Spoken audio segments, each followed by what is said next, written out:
Hello, everyone. Walk Hill Bethelite here. And sometimes people might think that emotional abuse and psychological abuse aren't as important as physical abuse. For example, there were parents that would get in trouble with authorities, from my understanding, for spanking their children in the grocery store. Let's say one of the kids grabs, when you're going through the line, getting close to the register, one of the kids grab a candy bar or something like that, try to hide it in their pocket. They get spanked. People see that. They're thinking, that's child abuse, right?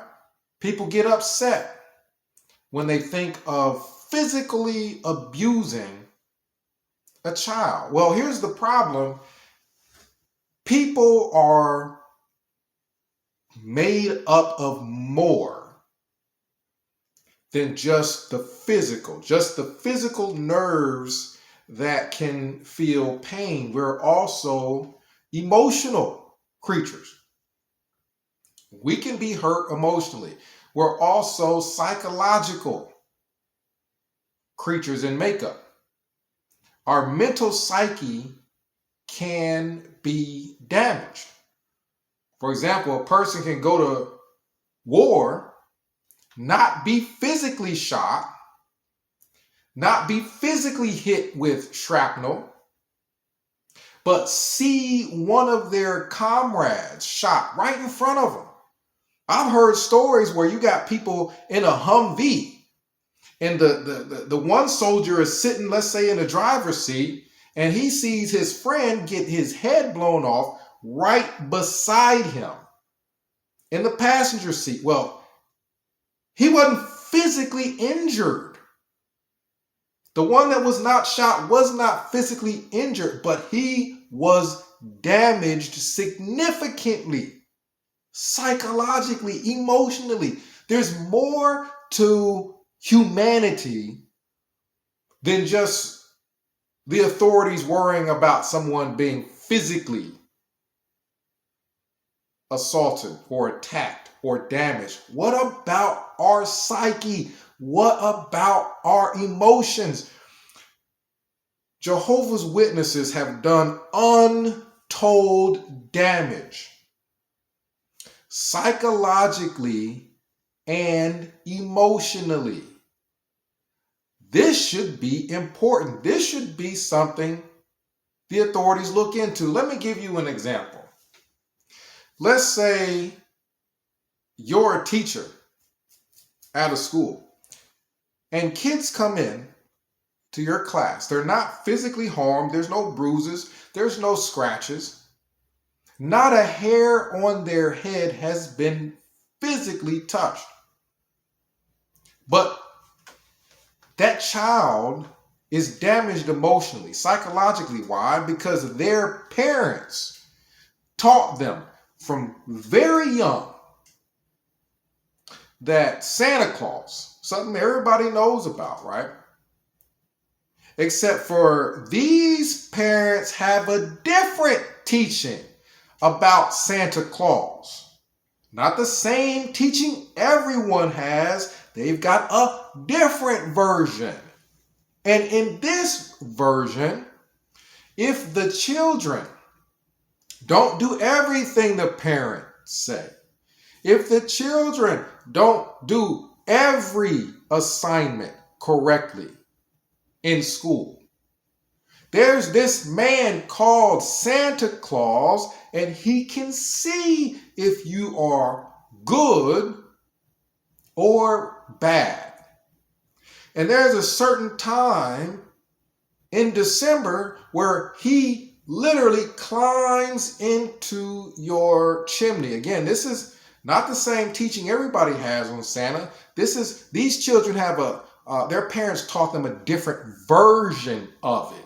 And in this version, when Santa comes down the chimney, if those kids didn't listen to everything the parents told them, didn't make their bed, clean their room, do all their homework. Well, Santa was going to kill those kids. He's going to climb in the chimney. You can't keep them out of the house. Lock all the doors if you want, but he can get in through the chimney. He's going to kill the kids. If parents literally taught children that in order to get them to be obedient, could you imagine the emotional damage? Could you imagine the fear, the little kids shaking, thinking of all the things they could have done wrong, thinking someone's coming in the house to murder them? That's what their parents taught them. Santa kills all the kids that aren't good in order to scare the kids into being good. Well, this would alarm teachers and counselors to the point of, in my opinion, probably calling the parents, finding out what's going on here. Is someone literally threatening these kids' lives if they get their homework done wrong? This would not be viewed in a positive manner. Now, they weren't physically touched at all, but they're shaken, they're crying a lot, they're depressed. Every year they're thinking that they're going to die. Well, you think, Marcus, that's ridiculous, right? No one would teach a different version of the Santa story and make it more scary to children. No one would do that, right? No one would do anything like that. Jehovah's Witnesses teach something worse to children than what I just said. They teach that not Santa Claus, but God, any day is going to come down out of the clouds and kill anyone that doesn't do what Watchtower or Jehovah's Witnesses tell them to do. Anyone that's not a good Jehovah's Witness. Right? So that kid is growing up believing, not like my first example, where they're only afraid on Christmas, right? That's once a year. On Christmas, they're afraid Santa might kill them because their parents told them a terrible version of the Santa Claus story. No, the Jehovah's Witness version of Christianity that they like to switch around and twist around and teach, the Jehovah's Witness version of Christianity has any day, every single day, that child is thinking, God is going to come and kill all my friends because they're not Jehovah's Witnesses. And God might kill me because, well, I ate too much pudding. I mean, a kid is thinking about all the different things that God might kill him for. Man, I ate too much pudding. I was only supposed to have 1 cup of pudding and I got 2. For an adult, we're thinking, oh, that's silly. No, for kids, that's not. The kid knows he wasn't supposed to get that extra cup of pudding, and he's thinking God might kill him for it. When I was a kid, let me give you an example. If you think that my example is extreme, if you think that my example doesn't represent real life, let me give you a real example. This isn't an illustration. Rewind the hands of time when I was young. See, Jehovah's Witnesses teach that God will be very angry at a person who, if there's an accident and they lose a lot of blood, so much blood that they might die if they don't get a blood transfusion, if they don't have that blood replenished. Jehovah's Witnesses teach that God would be very angry if blood is put back into that person's body to save their life. Jehovah's Witnesses believe that they should essentially just commit suicide, right? A person who needs blood and knowingly says, no, I would rather die, you're technically committing suicide. So that's a real Jehovah's Witness teaching. Well, as a kid, a child, I have to be able to comprehend that. So little Marcus, me, as a little kid, I was playing and I fell while running and I bumped my face on the ground. Well, I busted my lip and there's blood coming out of my lip. Now, as a kid, I wasn't afraid of dying because I know I didn't lose that much blood. There was a considerable amount, but it was in my lip. Now, the problem that I had, right?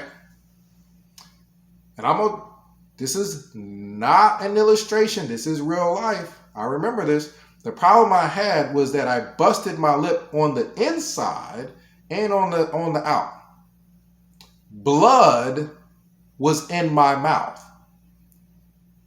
I ran in the house, horrified as a kid. Ran in the house, trying my best not to swallow. Thinking if I swallow any of this blood, I'm going to die. God will kill me for this. If this blood, I'm telling you, I've been getting taught this my whole life, it's better to die than to accept blood. Well, as a kid, how do I know if it means blood coming through your veins? Blood, if I bust my lip and it comes through in my mouth that way, is God going to kill me then? Jehovah's Witnesses taught me not the twisted version of the Santa Claus story, but a twisted version of Christianity, where God is watching you and he's going to come any day and kill everybody that does something that he doesn't like. So I'm in the bathroom. I'm telling you, I remember this vividly. I'm in the bathroom and I got a whole bunch of toilet paper and I put water and I put it in, under my lip to soak up the blood. And I was horrified. Do you know why? I didn't know if I swallowed any or not because I could taste it. I tasted the blood. So at that point, I didn't know if I swallowed any or not. Now, you have a little child thinking, any day now, God is going to kill him. I remember sleeping in my room thinking, maybe I should sleep in my parents' room tonight. Matter of fact, maybe we should all start sleeping together. Because any night, all of a sudden you're going to hear God's voice and chariots and angels and horses coming down from heaven, and they're just going to start slaughtering and we're all going to die. Who wants to die alone in their room? My room was upstairs on the second floor. My parents was all the way downstairs. I did not think as a child that when Armageddon started, that I would have time to get all the way from my room upstairs to go all the way down and get to my parents' room before one of us got killed. I didn't know if maybe I would get killed because I tasted blood, maybe swallowed some. Jehovah's Witnesses say, once blood comes out of your body, you got to pour it out. It can't go back in. I don't know if my parents have done anything. So I'm upstairs in my room thinking, maybe I should sleep downstairs so that I'll be able to see my parents one last time if Armageddon hits tonight. I'll be able to at least see my family one more time and not get killed and not even get a chance to see them, one more time. So that's reality. That is the honest truth of how I grew up as a child. So I know exactly what it would be like if a parent did teach their kids a twisted version of the Santa story where Santa comes and kills all the kids that are bad just to get their kids to be good. I know what that would be like to have that type of fear. Because I was taught growing up as a Jehovah's Witness that God was going to kill everybody in this battle of Armageddon that he was displeased with. Right? This is very different. This is a very different twist than normal Christianity. Normal Christianity, kids aren't afraid. Kids aren't thinking that they're going to go to hell any day now. Most kids are thinking, I'm not going to be worried about that until I'm like 50 or 60. And even then, by then, you're not even thinking about even becoming 30. That's so long in the future for a child. So the regular Christian teaching of hellfire, which is a possibility after the judgment, after you die, most likely of natural causes, I don't think most kids think about that. Judging by how bad some kids are in school, I really don't think they think about that. This is not something that psychologically damages kids because they're not thinking about the judgment after their life is over, after they die at 70. But for a Jehovah's Witness kid, judgment don't come after you die of natural causes. Judgment doesn't come 70 years from now when you're an old man or a woman. Judgment, according to Jehovah's Witnesses, right around the corner, any day now. You're going to have shouts from heaven and horrific deaths surrounding you, people dead everywhere. And you're going to be fishing through the dead bodies and trying to find your family.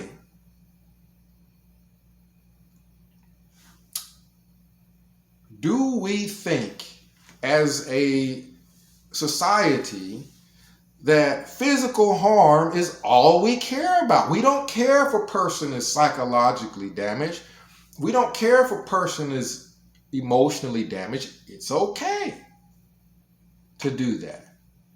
Well, essentially, that's what we're telling the Jehovah's Witnesses, that it's okay for you to have a cult that psychologically damages little kids. Where these kids are born and raised believing any day now, everyone, including themselves, all their friends, everybody that's not a Jehovah's Witness, shoot, some of the Jehovah's Witnesses that God doesn't even like, they're all going to get murdered in Armageddon. Any moment now, any minute.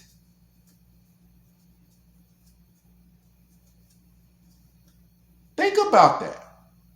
Because nothing I said in the beginning of this video is even remotely far-fetched. It is exactly what Jehovah's Witnesses teach little kids. Death, any moment now. If you don't listen, if you don't do what you're told, if God gets mad at you,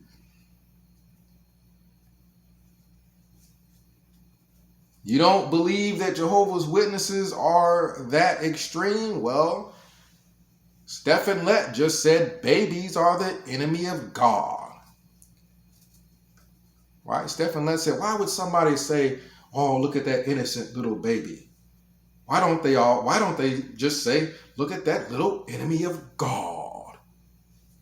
The things that this group teaches is extreme. And people in society, we need to really think, this is being taught to little kids. Little kids now, if they didn't before, little kids think they are enemies of God. After Stephen Lett's speech, And little kids have short attention spans. They may have only heard the part where he's saying babies can be enemies of God. So if babies can be enemies of God, a 6-year-old is thinking, yeah, I'm dead. Armageddon's coming any day now, and God's going to be killing the babies. So yeah, I'm dead. I remember when I was a kid, I was thinking at least, well, maybe I might get through Armageddon because I'm a kid, right? Just because I'm a kid. Maybe I'll just get a pass even if I do bad stuff sometimes. Well, after Stephen Lett's speech about babies being the enemies of God, how do you think little children feel now? If God hates babies, then even little kids aren't even going to make it through Armageddon. There's going to be piles of dead babies in Armageddon. This is insane that we allow this. Why do we allow this? That is why in the video where I said I'm going to report Watchtower, I wasn't joking. We should not just be allowing this as a society. It's a situation where we have a category, and under this category, all kinds of abuses are just okay. We don't care about it. It's called religion. If anything that falls under religion, there's freedom of speech. I got freedom of speech, but I can't threaten anybody. If I threaten somebody, it's going to scare them, and that's not okay. Freedom of religion. We can threaten people. We can psychologically damage children. We can emotionally damage children by ripping them apart from relatives who don't follow our religion. We'll shun them, right? We'll shun a family member, and that kid is now separated from his family member. I got relatives that don't talk to me. So what happens to that relative's kids? They don't get to talk to me either, right? So yes, little kids being ripped away from relatives, emotional abuse, psychological abuse, saying that they're going to die.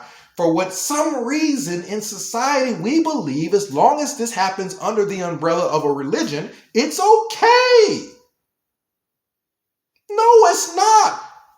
In no other situation is this okay. Freedom of speech don't make it okay. We really cannot threaten people. There's no other constitutional protected right to just threaten and abuse people emotionally, psychologically, or otherwise.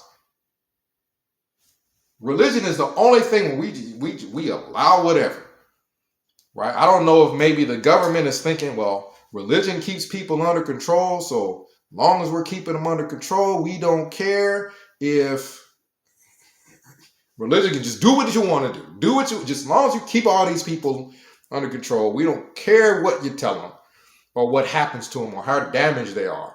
Do what you want to do. I don't know if that's what's going on, or maybe we just have not sat down and thought about this as a society. Is this okay?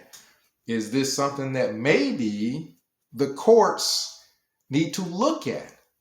Yeah, you can have freedom of religion, but does that mean you get to threaten people?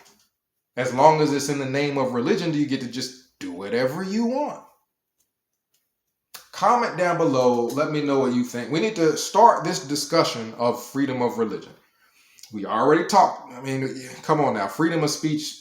People have already discussed this, right? The right to bear arms. This is being discussed as we speak, right? And what are they doing? Talking about putting restrictions on these rights in order to help people.